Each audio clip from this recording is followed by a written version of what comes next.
திருவள்ளூர் சட்டமன்ற தொகுதிக்குட்பட்ட பல்வேறு கிராமங்களைச் சேர்ந்த 1600 பயனாளிகளுக்கு இலவச வீட்டுமனை பட்டாக்களை கைத்தறி மற்றும் துணிநூல் துறை அமைச்சர் ஆர் காந்தி வழங்கினார். திருவள்ளூர் அரசு மருத்துவக் கல்லூரி கலையரங்கத்தில் பொதுமக்களுக்கு இலவச வீட்டுமனை பட்டாக்கள் வழங்கும் நிகழ்ச்சி நடைபெற்றது. இந்த நிகழ்ச்சிக்கு ஆட்சியர் தா. பிரபுசங்கர் தலைமை தாங்கினார்.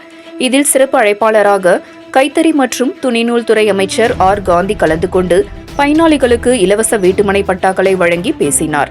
அப்போது பொதுமக்கள் பயன்பெறும் வகையில் பல்வேறு நலத்திட்டங்களை முதல்வர் செயல்படுத்தி வருவதாகவும், அந்த வகையில் முன்னாள் முதல்வர் மு. கருணாநிதி நூற்றாண்டு விழாவை முன்னிட்டு மாநில அளவில் 100 இடங்களில் சிறப்பு பட்டா வழங்கும் முகாம்கள் நடத்த தமிழக முதல்வர் உத்தரவிட்டிருந்தார்.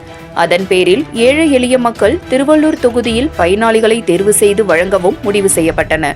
அதைத் தொடர்ந்து திருவள்ளூர் மருத்துவக் கல்லூரி அரங்கத்தில் 1600 பயனாளிகளுக்கு இலவச பட்டாக்களை வழங்கப்பட்டுள்ளதாக அவர் தெரிவித்தார். இதில் எம்எல்ஏக்கள் வி. ஜி. ராஜேந்திரன், எஸ். சந்திரன் உள்ளிட்ட பல்வேறு துறை அலுவலர்கள் கலந்து கொண்டனர்.